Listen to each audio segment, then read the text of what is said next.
Salut! Dans cette vidéo, on va essayer d'analyser l'éducation française.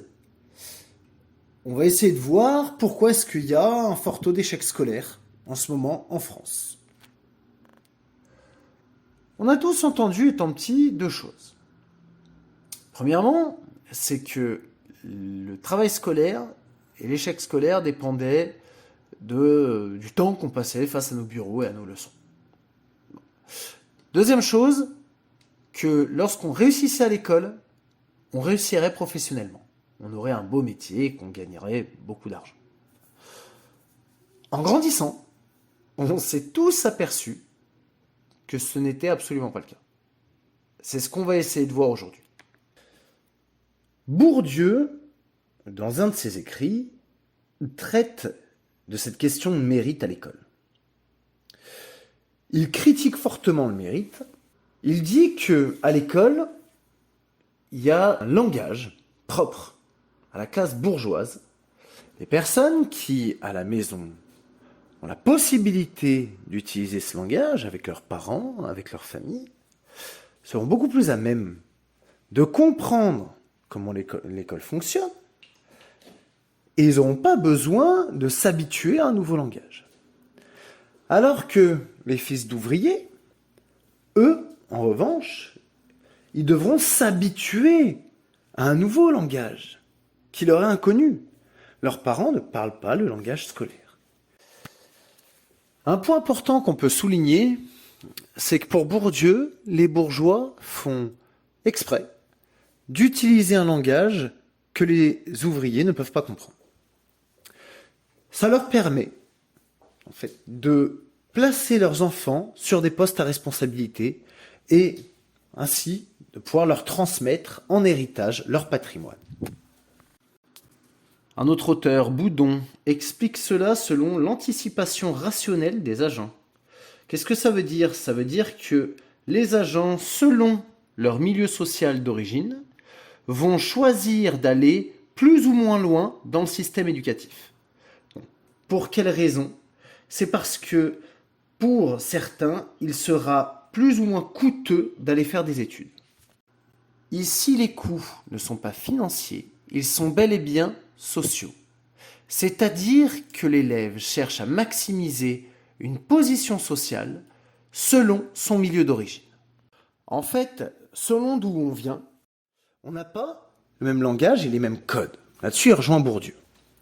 Il dit que par contre, cette personne-là, lorsqu'il va monter les échelons et qu'il va arriver en master, par exemple, mais il se retrouvera avec des personnes qui ne lui correspondent absolument pas. Il devra du coup s'adapter. Et il y a beaucoup d'exemples comme ça, de personnes arrivant en école de commerce ou arrivant en école d'ingénieur, ayant fait des prépas, qui étaient bons à l'école, qui se retrouvent au milieu de personnes qui ne leur correspondent absolument pas. Certains même vont jusqu'à stopper leurs études à cause de ces problèmes-là. Il faudra prendre en compte aussi, on va pousser dans certains milieux les enfants qui ont de faibles niveaux scolaires à aller faire des études, mais dans d'autres, on va leur conseiller d'arrêter. Voilà. Dans d'autres, il faut savoir que quand dans ta famille, mais peu de gens ont fait des études, en fait, les études sont relativement peu importantes. Il y aura d'autres valeurs qui seront privilégiées, notamment celle du travail. Si l'individu n'est pas un élève exceptionnel, on l'incitera plutôt à faire une filière technique et à apprendre un métier. Un auteur, Stanislas Morel, parle de la vision des professeurs lors de la Troisième République concernant leurs élèves. Okay. La mauvaise note était liée à un problème de comportement. Voilà. Aujourd'hui, il n'y a pas vraiment de changement. On assimile toujours un jeune qui a des difficultés scolaires avec quelqu'un qui aurait des soucis de comportement et de discipline. Ce que relève Stanislas Morel, c'est un paradoxe. Les professeurs ne peuvent pas mettre de bonnes notes à tout le monde, et d'un autre côté, ils passent leur temps à critiquer les problèmes de discipline des cancres. Mais enfin, si on ne peut pas mettre de bonnes notes à tout le monde, si on est mal vu en faisant ça, ça veut dire qu'on met des mauvaises notes, au moins à certains, et du coup, ces gens qui auront des mauvaises notes seront considérés comme des élèves ayant des problèmes de discipline. Donc en fait, la place du cancre est une place qui ne peut pas disparaître. Il y aura toujours des cancres. L'auteur conclut en précisant que l'école traditionnelle et l'école moderne restent fondamentalement les mêmes. Il précise que l'école reste l'école traditionnelle et que cette école fabrique des cancres. Il utilise ce terme-là. La vision des cancres a changé aujourd'hui. Avant, durant la Troisième République, on considérait les cancres comme responsables de leur situation. On disait, s'ils ne sont pas responsables, c'est qu'ils sont bêtes. Alors qu'actuellement, on considère les cancres comme étant les victimes d'un système scolaire injuste.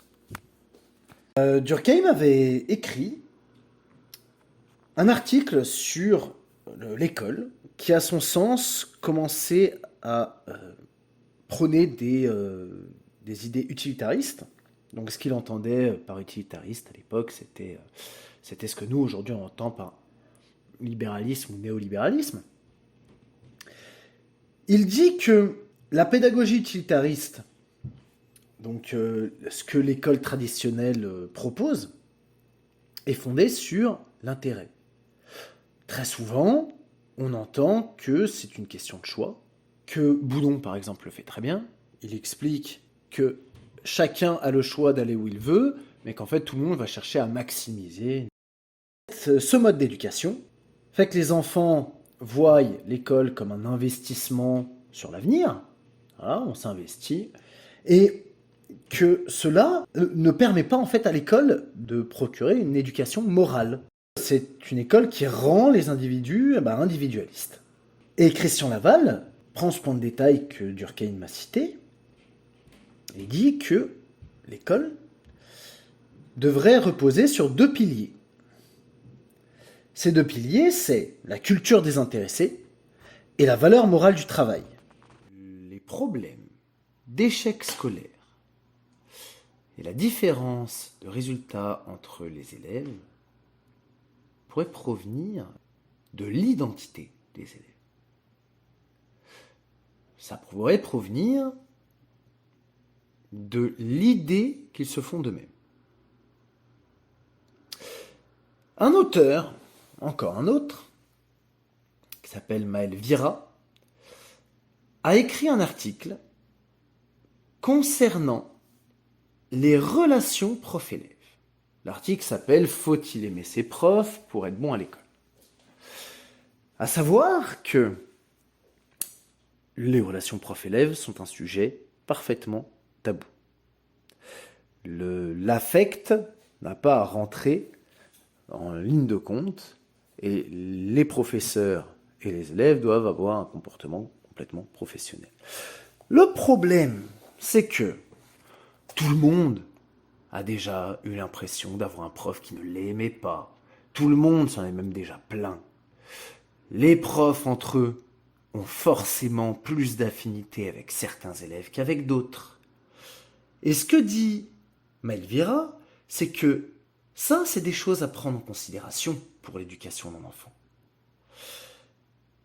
Le professeur va forcément renvoyer, de manière explicite ou implicite, une image plus ou moins valorisante aux différents élèves. Le problème, c'est que si on considère qu'on s'arrête sur des relations strictement professionnelles,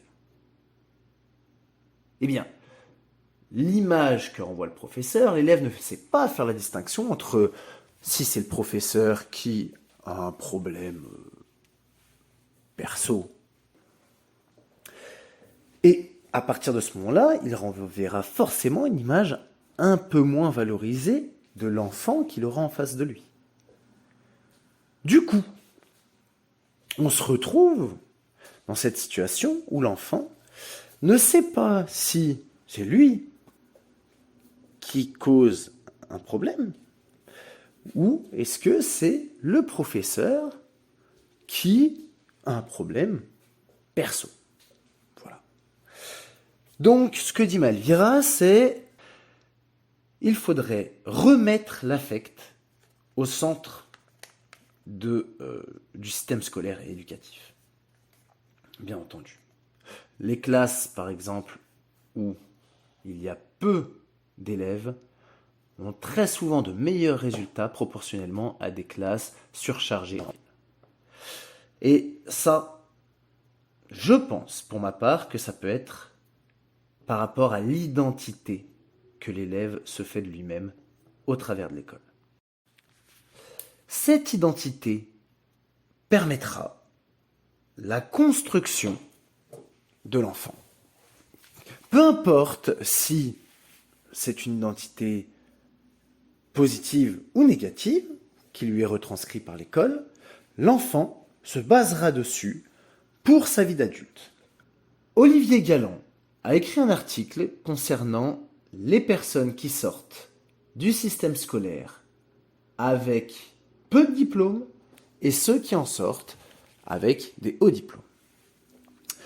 Il dit, du coup, que quelques années après, il y a des tendances générales que l'on peut retrouver dans ces deux catégories de personnes. Déjà, la précarité de l'emploi, généralement, est associée aux personnes qui ont peu de diplômes. Les personnes qui ont des diplômes élevés finiront par trouver un CDI. Ensuite, le radicalisme politique, le fait de se sentir exclu de la société et du coup de s'intéresser à la partie radicale de la politique, serait également un signe, une tendance des personnes qui sortent de l'école peu diplômées.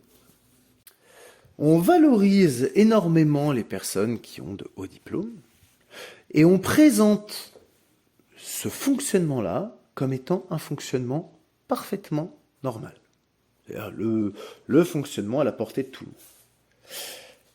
Ce qui est amusant, c'est que on pourrait citer comme anecdote le fait que lorsqu'il y a 70 000 personnes qui sortent chaque année d'école d'ingénieurs, eh bien, figurez-vous qu'il y a 10 fois plus, 700 000 personnes qui sortent de CAP. Pour conclure, on peut donc montrer que les inégalités scolaires ont des impacts beaucoup plus profonds qu'une simple question de notes. L'échec scolaire et les inégalités scolaires sont affaires d'identité de chacun et d'image de soi. Sur ce, je vous remercie de m'avoir écouté. Je ferai une nouvelle vidéo le mois prochain. Je vous laisse vous abonner si vous voulez suivre les actualités de ma chaîne. Et je vous dis à bientôt.